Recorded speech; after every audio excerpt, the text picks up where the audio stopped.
Hey, I'd like to welcome you to another episode of the Mission Matters Innovation Podcast, your source for all things innovation. My name is Adam Torres. You can follow me on Instagram at AskAdamTorres. Keep up with my book releases, book tour schedule, signings, all that other good stuff.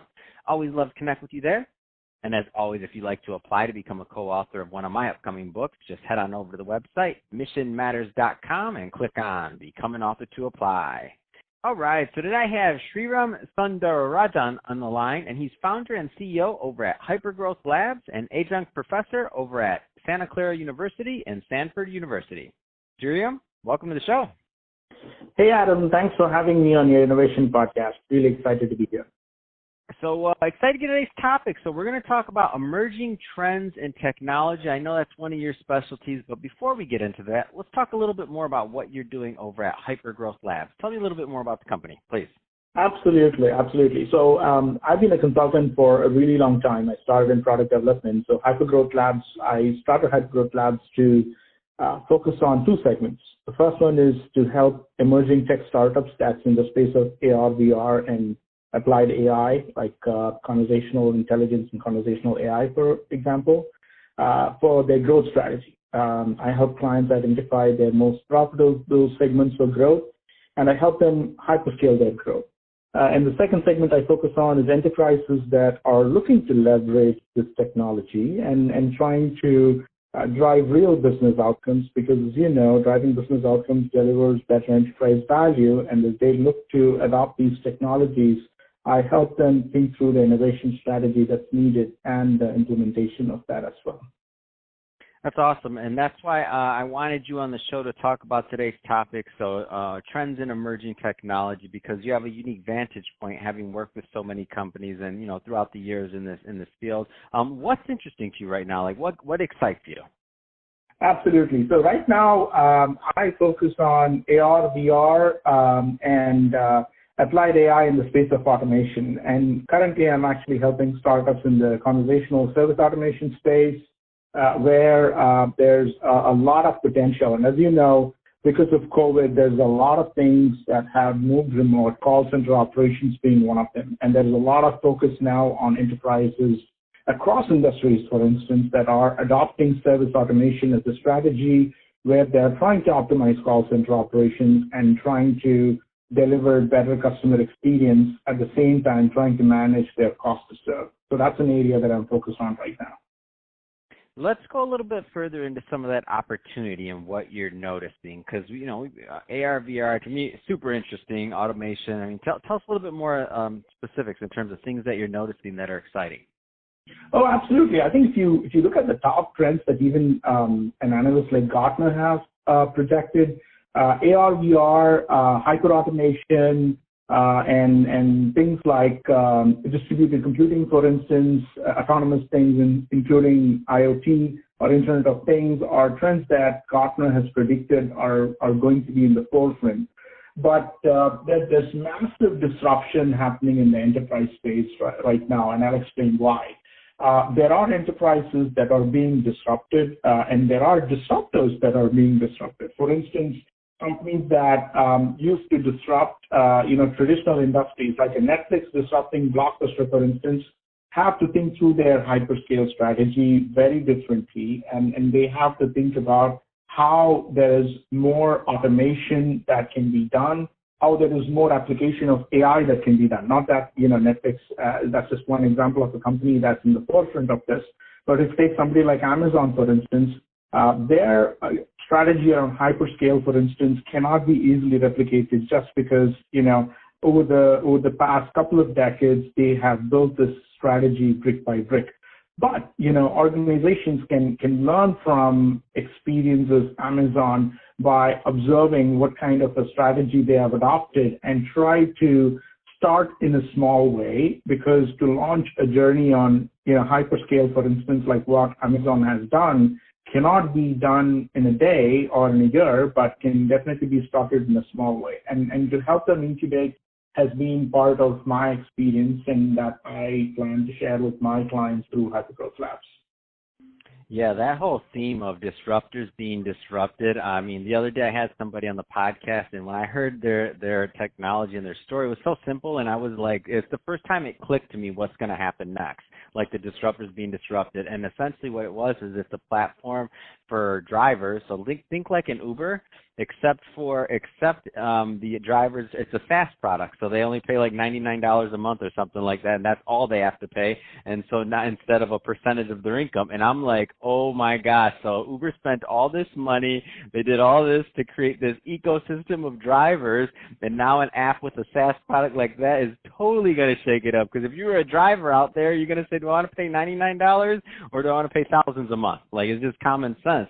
Obviously that takes time, but I think these themes of disruptors disrupting is just going to continue, and it's going to happen more and more and faster. Yeah, no, absolutely. In fact, you hit a good note there. In fact, if you look at the drivers, for instance, the drivers probably, like, folks that used to drive cabs didn't need to have rather a very high level of digital upskilling, right? Mm-hmm. But if you look at the Uber drivers, they've got to be very savvy. Why? Because the experience that they are delivering during the ride, or even when someone is delivering Uber Eats, for instance, that experience is measured, right? So which means that you now have to be very tech savvy to kind of understand the implication of the service experience that you're delivering, constantly monitor it, and be on top of it. And Uber, as with any big tech organization here in the Valley, focuses so much on the experience, and they have a driver experience and they have a subscriber experience, and they nurture the interest of the drivers to deliver a better experience by showing them what their rating is, right? Which means that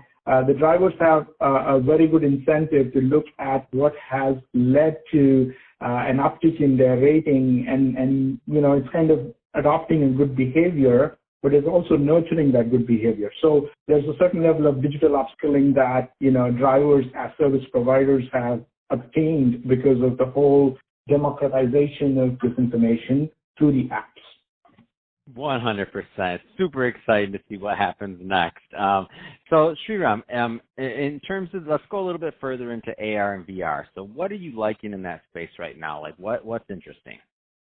In the AR VR space, and for listeners that probably aren't familiar with the term, the whole of virtual reality has different components that enable virtual reality. Part of that is because of the advances in hardware that's happened. Part of that is with respect to software that's enabled that innovation to be easily obtained by consumers, right?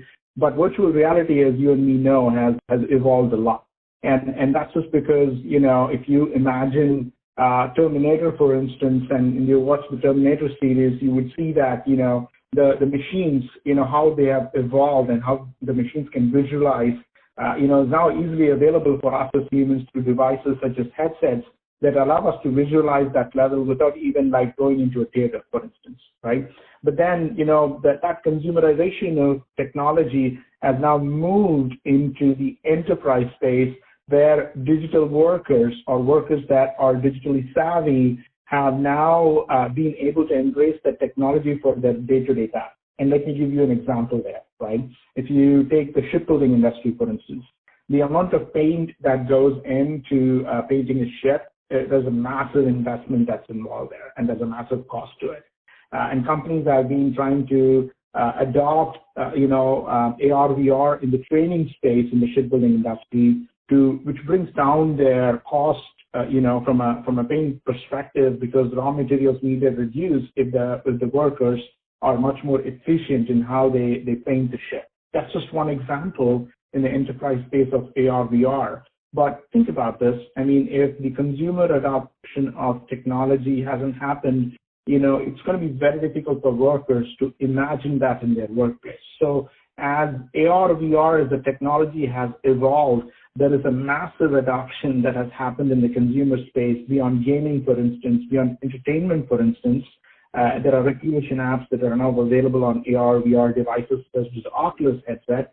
And the same, experience can now be delivered in a training application on AR/VR, which allows enterprises to scale their training programs, which helps them to bring down the cost of training, but at the same time help them deliver better outcomes for their workers in the form of employee experience while driving down costs.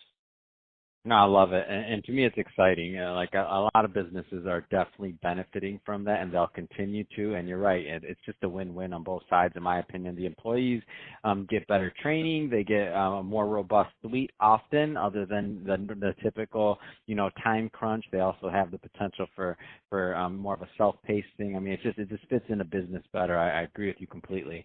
So Sriram, that being said, if somebody is listening to this, and they want more information on your work, or they want to follow HyperGrowth Labs or connect, I mean, two-part question, final question. Number one, what are the right types of companies and or organizations that are typically a good fit and that you like working with? Number two, what's the best way for those companies to connect with HyperGrowth Labs? Absolutely. So let me answer the first question first.